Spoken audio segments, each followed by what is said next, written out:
વર્ષો પહેલા આપણા વડીલો લીપણવાળા ઘરમાં રહેતા અને એ ઘરના કિસ્સાઓ આપણે એમના મોઢે સાંભળ્યા જ હશે.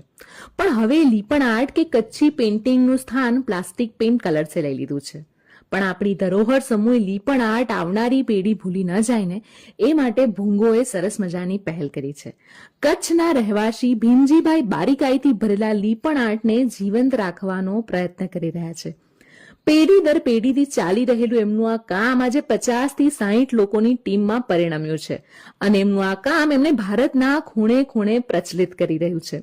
નવું બનતું ફાર્મ હાઉસ હોય કે પછી ઘર કે પછી કોઈ ફંક્શનનું સેટઅપ, લોકો હોંશે હોંશે એમના લીપણ આર્ટ અને કચ્છી પેઇન્ટિંગને આવકારી રહ્યા છે અને સાથે જ આપણી સંસ્કૃતિને પણ સ્વીકારી રહ્યા છે. જો તમે પણ તમારા ઘર કે ફાર્મ હાઉસને આવી જ કલાથી શોભાવવા માંગતા હોય તો સ્ક્રીન પર કોન્ટેક્ટ નંબર આપેલો છે, એક વખત અચૂક સંપર્ક કરજો.